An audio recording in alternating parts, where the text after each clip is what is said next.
Bonjour à tous, bienvenue dans cette nouvelle édition des webinaires de l'excellence commerciale. Je suis Roland Massenet, CEO d'Incentive, et je suis ravi de vous accueillir aujourd'hui. Comme d'habitude, un ordre du jour serré. Dans 30 minutes, vous êtes libre. Aujourd'hui, nous avons un sujet passionnant, comment manager en confinement, et j'ai l'honneur de vous partager une expérience vécue à bord d'un sous-marin nucléaire lanceur d'engins dans lequel j'ai servi il y a quelques années. Nous avons 6 points à l'agenda. Vous êtes formidables, plus nombreux que jamais. En une minute, qui est Incentive? Nous allons parler des enjeux du confinement à bord d'un sous-marin, des enjeux du confinement pour manager vos équipes. Parler de théorie et de pratique. Nous vous introduirons ensuite un framework créatif pour ne rien oublier dans votre quotidien et quelques idées bonus. Et ensuite, le prochain rendez-vous la semaine prochaine et vos questions. Vous êtes formidables. Nous avons 954 inscrits aujourd'hui. Chaque semaine, vous êtes plus nombreux. Merci de votre confiance et nous travaillons dur pour la mériter. Qui sommes-nous? Incentive, c'est une plateforme d'animation de la performance pour les équipes commerciales et toutes les équipes distantes. Nous simplifions le management à distance avec une application tout en un qui permet d'aligner les équipes sur les priorités à l'aide de scorecards qui viennent chercher les informations importantes dans vos différents systèmes d'information pour les résumer aux équipes sur le terrain et rendre le chiffre de performance motivant. Nous intégrons sur la plateforme des modules de formation et de coaching collaboratif avec du micro-learning, avec de l'innovation collaborative, avec la formalisation des rituels managériaux. Et nous intégrons également sur Incentive tous les outils pour motiver les équipes à travers la reconnaissance individuelle, la célébration des succès et bien sûr, et c'est notre métier historique, des fonctionnalités avancées de gamification et de challenge pour des équipes commerciales. On vous permet, je vais passer rapidement sur ce slide, de faire évoluer votre organisation de modèles historiques qui sont très hiérarchiques vers des modèles plus collaboratifs et demain, des modèles d'organisation autonomes. On aura l'occasion d'en reparler lors d'un autre webinaire. On travaille aujourd'hui dans 23 pays et dans 7 langues, dans des environnements aussi différents que la banque, l'assurance, le laboratoire pharmaceutique, les technologies, l'industrie et les services. Voilà pour Incentive. Revenons maintenant à notre sujet. Alors l'enjeu, être performant en période de confinement. C'est un enjeu vital. C'est un enjeu vital pour nos sociétés, c'est un enjeu vital pour vos entreprises. Alors, je vais essayer en 3 minutes de vous retracer 80 années de stratégie diplomatique autour de l'existence des sous-marins nucléaires lanceurs d'engins qui portent la dissuasion nucléaire. On commence en 1935, le 12 décembre plus exactement. Frédéric Joliot et Irène Curie, la fille des Curie, reçoivent le prix Nobel de chimie pour des avancées qui vont ouvrir la voie à la physique nucléaire. Ces recherches sont interrompues en 1940 avec la défaite. Frédéric et Irène partent à Londres, puis au Canada. Ces travaux continueront dans les laboratoires en Angleterre, au Canada, puis l'Angleterre et les États-Unis fusionneront leur Canada. Ils sont à l'origine de beaucoup de découvertes sur le nucléaire et sur la dissuasion. Et c'est pour ça que Charles de Gaulle, juste après la guerre, conscient de l'importance du nucléaire, crée le commissariat à l'énergie atomique le 18 octobre 1945. Passent ensuite les années, quelques 10 années plus tard, le 26 décembre 1954, c'est Pierre Mendès France qui présente au Conseil des ministres pour la première fois une note conception stratégique qui définit les grands axes de la dissuasion nucléaire.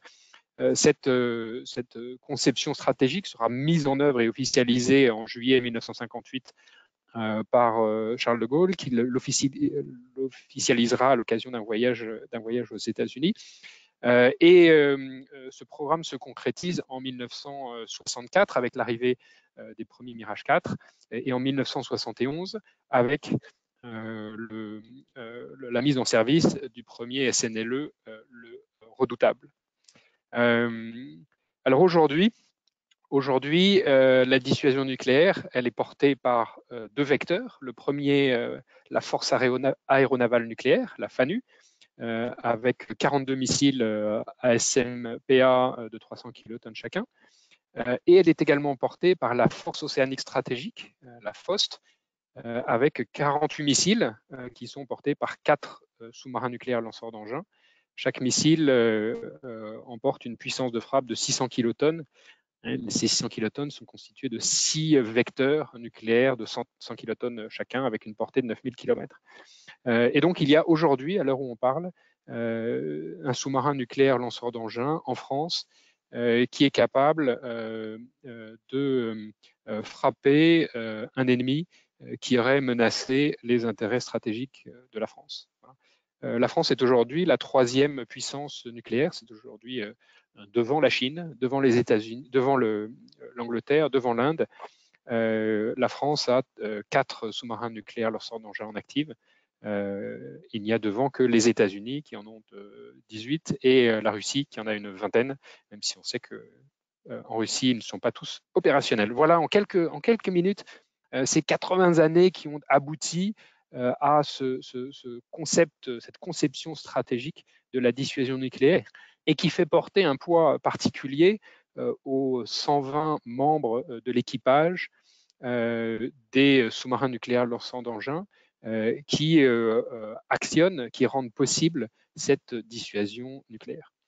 Alors, à bord d'un sous-marin, donc il y a ce concentré de technologie, ce concentré de puissance de frappe. À quoi ça ressemble un sous-marin? Un sous-marin, finalement, c'est une merveille de technologie avec à gauche tout l'appareil propulsif, en jaune le réacteur nucléaire qui fournit l'énergie à bord, l'énergie qui est nécessaire à la propulsion du sous-marin, mais qui est également nécessaire à la création de l'oxygène, à l'hydrolyse de l'eau, à la désalinisation de l'eau, à l'électricité, bien sûr, à bord. Ensuite, il y a au milieu toute la tranche missile, avec 16 missiles. Là, c'est un sous-marin de la précédente génération, avec des missiles M45. Et puis, vous avez le centre opérationnel en gris. Et puis, surligné en orange, vous avez la tranche vie, là où les 120 membres d'équipage vivent. Donc, vous voyez que cet espace, il est très, très réduit. On est très confiné et on est confiné pendant 70 jours. C'est 70 jours qui sont bien sûr passionnants. C'est 70 jours qui sont aussi intenses d'un point de vue humain. Alors l'enjeu, il est de taille puisque c'est 120 hommes d'équipage qui sont chargés de porter la dissuasion nucléaire française, sont soumis à tous les impacts que le confinement et l'isolement provoquent sur le cerveau et sur le corps. Et le confinement et l'isolement sont des facteurs pathogènes pour nos organismes.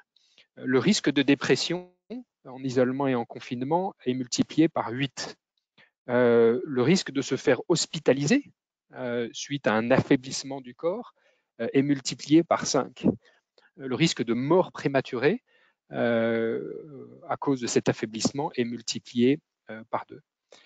Donc par la modification de l'activité endocrinienne du corps, par l'impact que le confinement et l'isolement ont sur notre système nerveux parasympathique, le confinement et l'isolement ont un impact sur nos organismes.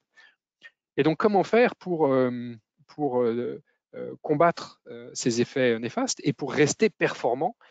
C'est ce qu'on va essayer d'analyser ensemble à travers cette expérience des sous-mariniers qui, eux, n'ont pas le droit de faillir, puisqu'ils sont aux commandes, aux manettes d'un sous-marin dont le prix, le coût est évalué à plusieurs milliards d'euros.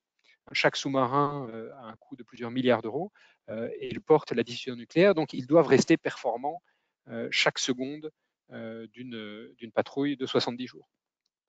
Alors pour analyser les meilleures pratiques à bord des sous-marins, je vous ai découpé le sujet en cinq points qu'on va aborder l'un après l'autre. Premièrement, le rythme de travail, l'expression de l'autorité, l'autonomie donnée aux équipes, la gestion de la durée, 70 jours c'est long, et bien sûr la gestion de l'information qui, dans ces périodes anxiogènes et de stress, est particulièrement importante.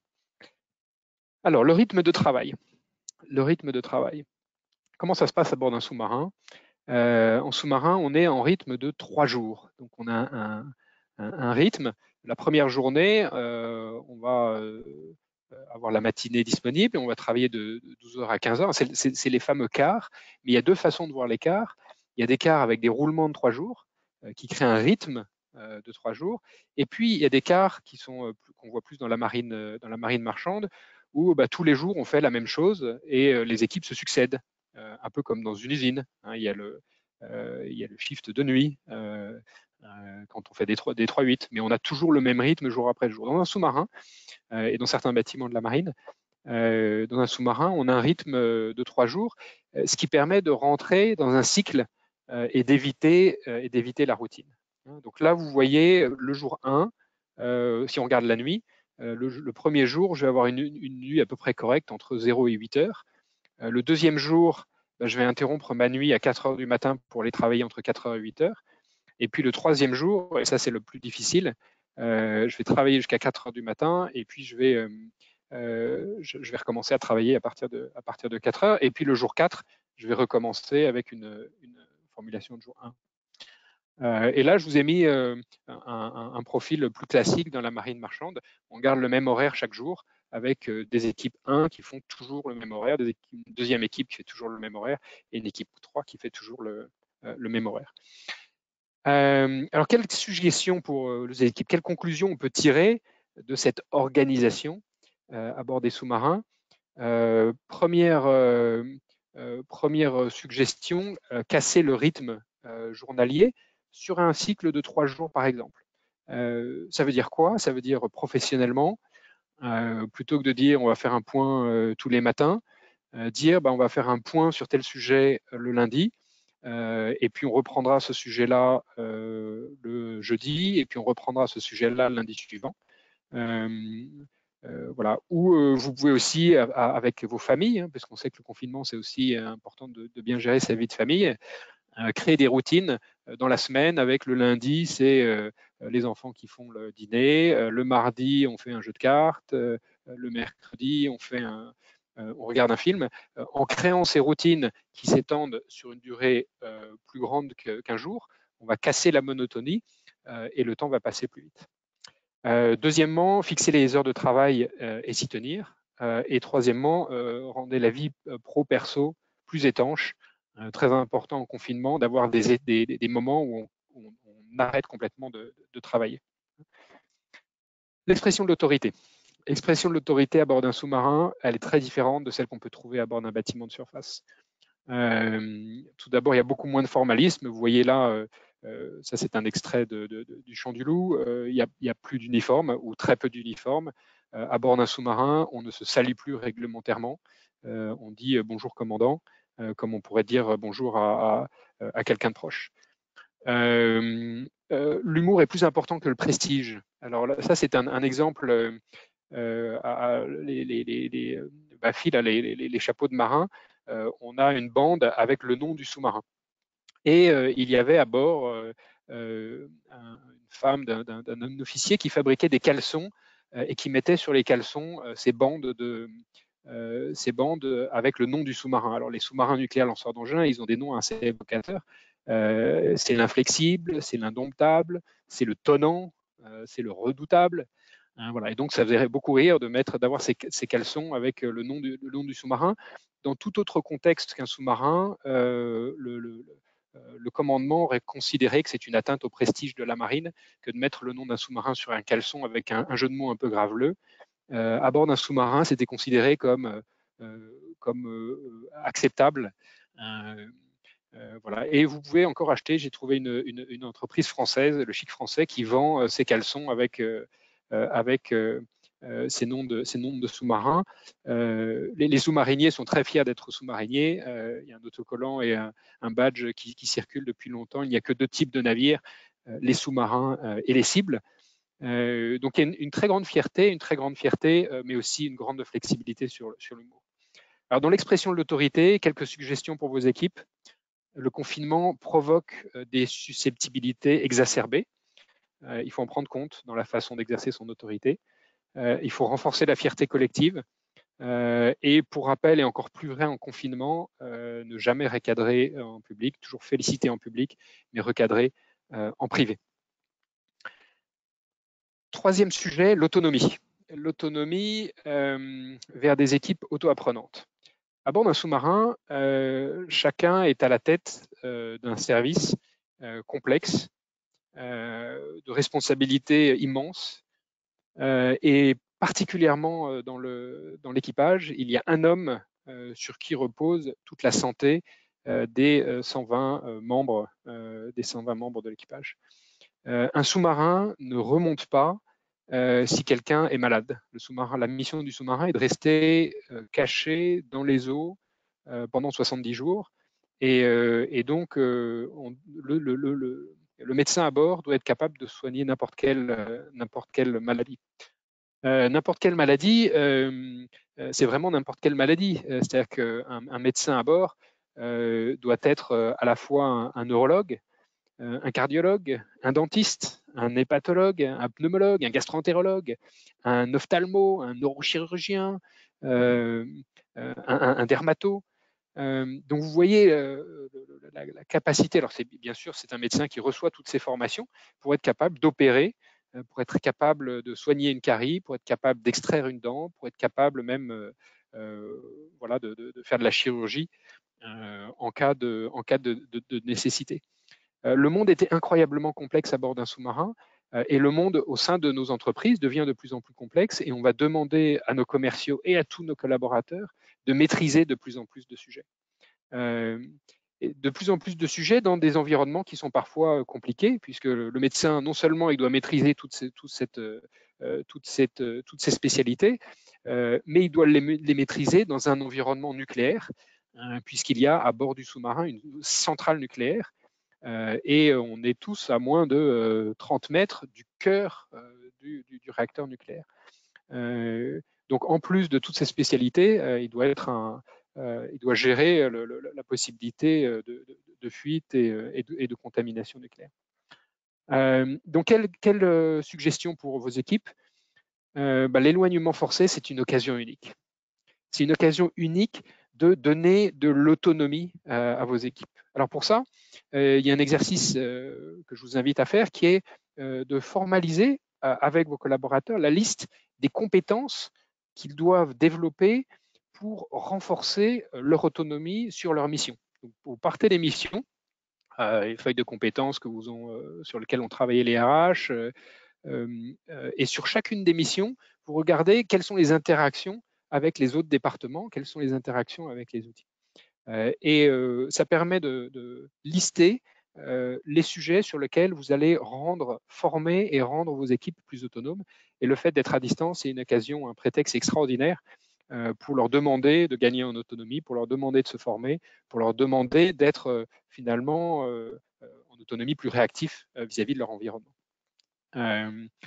Et puis, autre sujet, les jeunes et ça c'est quelque chose qu'on trouve surtout chez les jeunes managers doivent impérativement sortir du micromanagement, et en période de confinement, c'est une bonne occasion aussi de gagner en maturité pour les plus jeunes d'entre eux. Voilà. La gestion de la durée.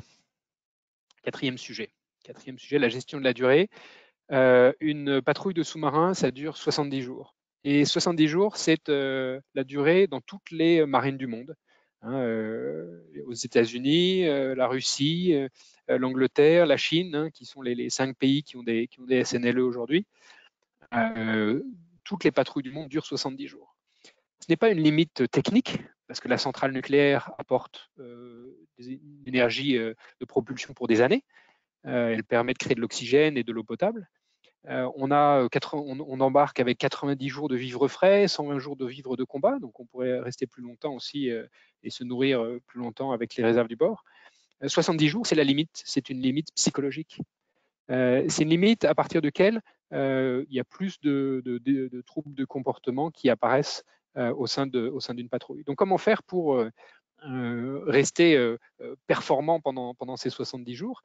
C'est tout l'enjeu de la vie à bord. Et les rituels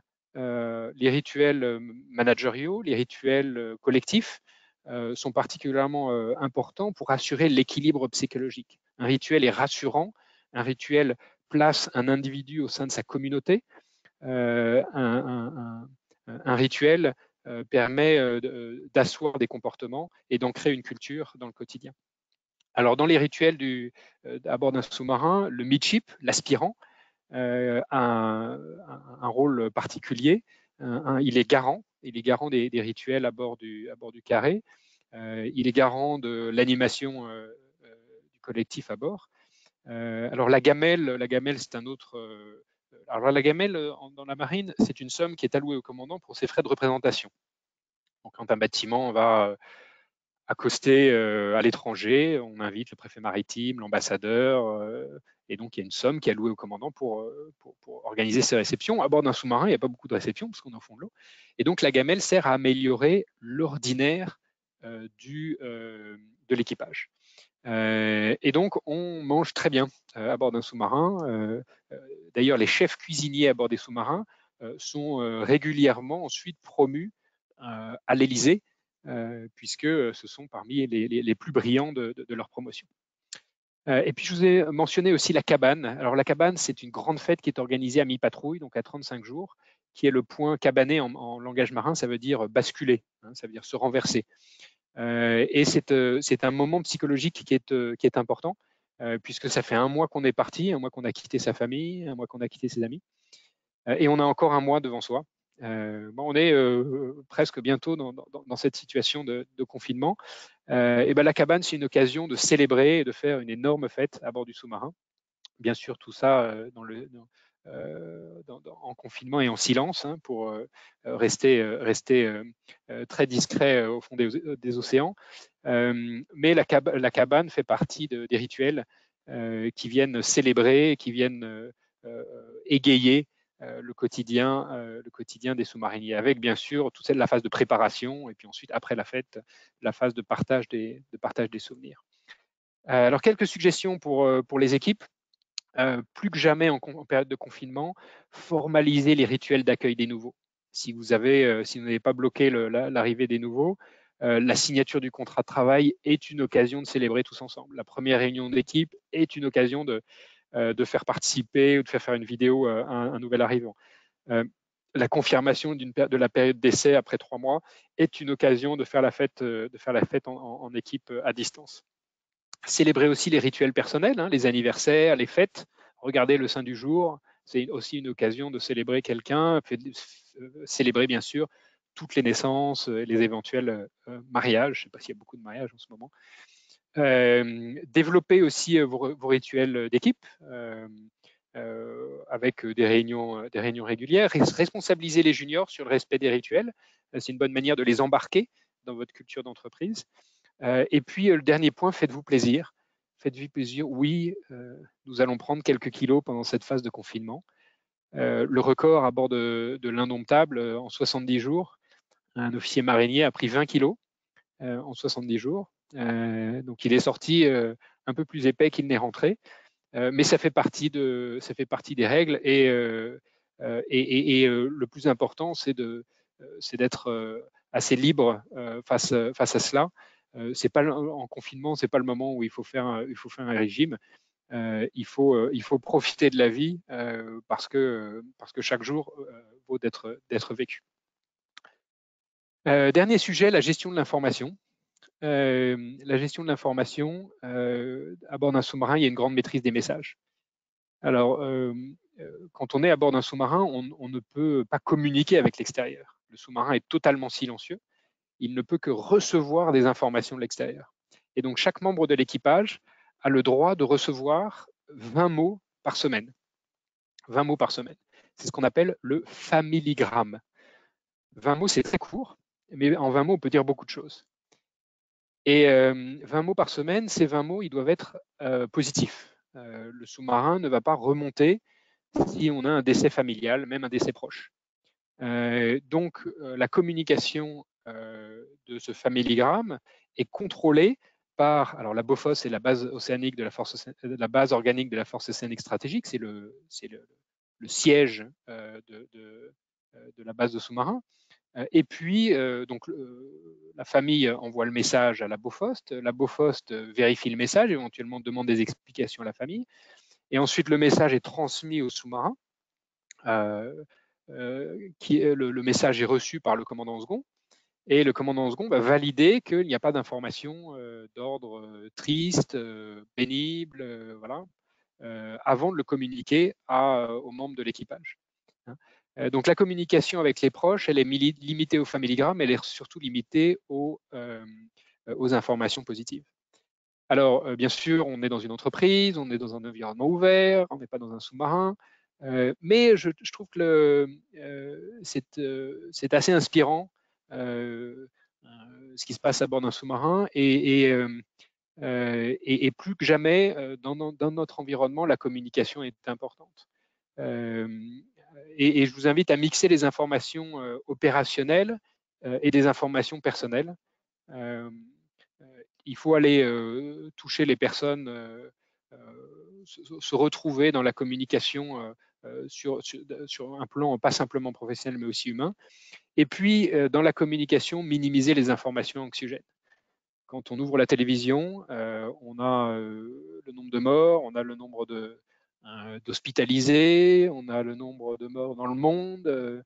Voilà. Notre rôle en tant que manager, en tant que chef d'entreprise, c'est de restaurer la confiance, c'est de renforcer la positivité et c'est de redonner de l'énergie à nos équipes. Voilà sur ces 5 sujets. Alors sur ces 5 sujets, je les ai résumés en un acronyme, soyez créatifs. Et alors créatif, oui, c'est de la créativité. Il faut être créatif pour dépasser les routines, pour faire en sorte que chaque jour soit une nouvelle aventure. Il faut ancrer les habitudes dans des rituels de management, bien sûr en respectant la vie pro et la vie perso. Continuer à être exigeant sur les fondamentaux, ne rien lâcher sur les fondamentaux. Chacun doit connaître l'importance de sa fonction dans le bon fonctionnement de l'entreprise, même à distance. En revanche, être exigeant, ça veut dire aussi laisser beaucoup d'espace et laisser beaucoup d'autonomie, développer l'autonomie de chacun, qui est une clé pour l'avenir et pour l'agilité de nos entreprises. Les traditions, elles sont le ciment de la culture d'entreprise. Elles vous permettent d'ancrer notamment les nouveaux dans une histoire. L'information positive, pousser de l'information positive pour rassurer, pour réconforter. Et puis le F, c'est pour faites-vous plaisir. Le bon Horace disait dans son temps, carpe diem, carpe oram, cueille le jour, cueille l'heure. Voilà, quelques idées bonus avant de conclure. Quelques idées bonus, je vous propose de regarder quelques films. Das Boot, le film culte de Wolfgang Petersen qui date de 1980. Extraordinaire leçon de management à l'intérieur de ce film que je vous invite à voir et à revoir. La poursuite d'Octobre Rouge, le chef-d'œuvre de Tom Clancy, qui est probablement l'un des livres les mieux informés sur les sous-marins nucléaires. Même la Marine nationale avait, à l'époque de sa sortie, été étonnée du détail qui était fourni par Tom Clancy sur le fonctionnement des sous-marins nucléaires lanceurs d'engins.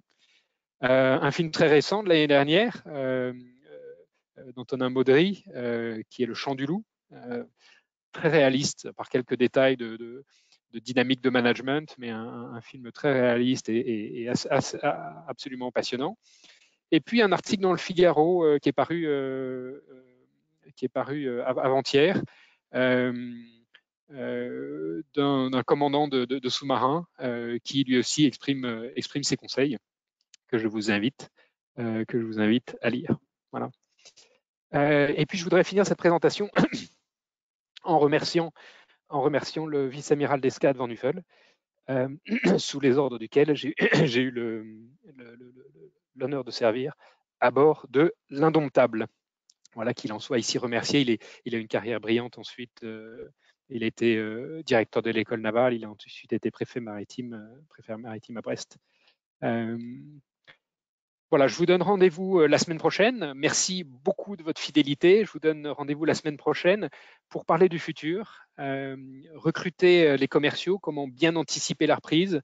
Beaucoup d'entre vous ont gelé tous les recrutements. Est-ce la bonne approche? Que peut-on faire pour continuer à avancer et préparer les prochains mois et surtout préparer le rattrapage du chiffre d'affaires qui aurait été perdu pendant cette période de confinement? Nous aurons le plaisir de recevoir Sacha Kulesevich, qui est senior directeur de Page Personnel, qui sera interviewé par Simon Van Den Driesch.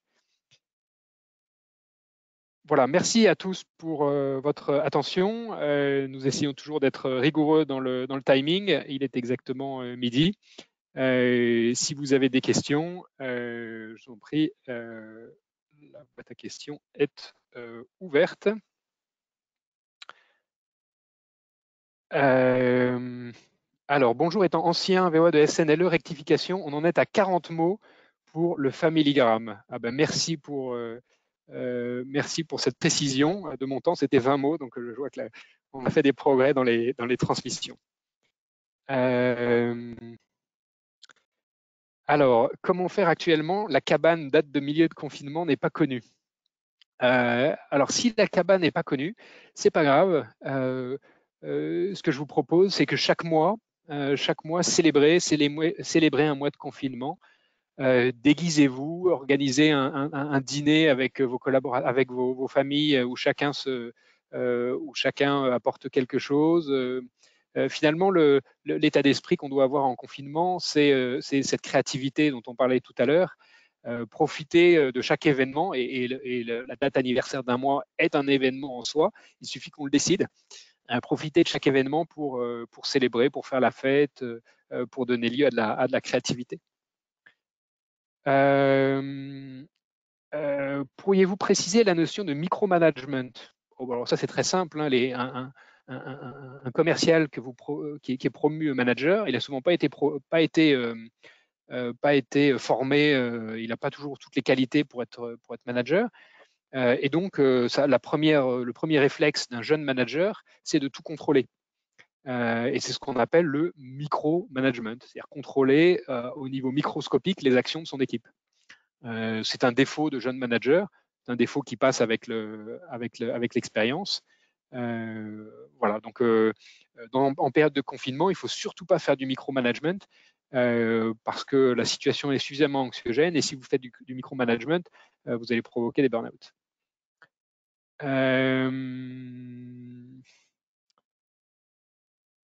Peut-on récupérer les slides? Oui, vous recevrez l'enregistrement et le support un peu plus tard dans la journée.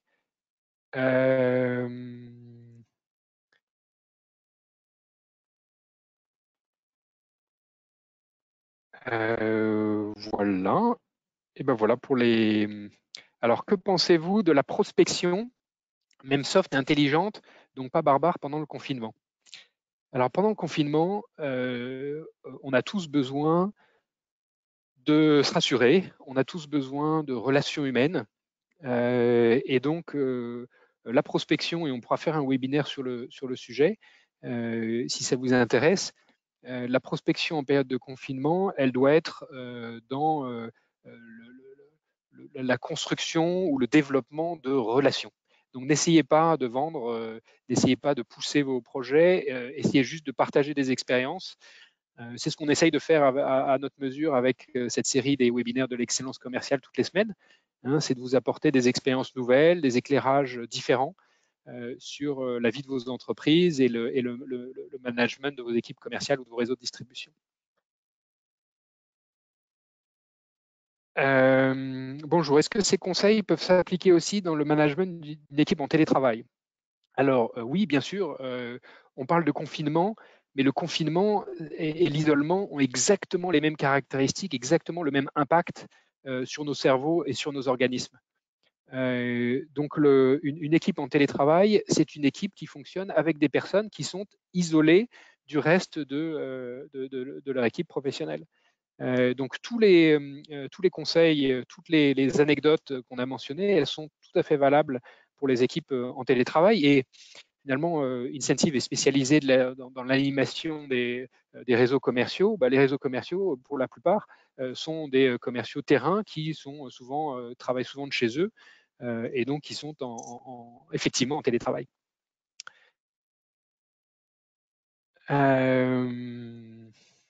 Voilà, bah, écoutez, on a aujourd'hui de vraies questions sur l'avenir de nos structures et cela est très anxiogène pour les équipes.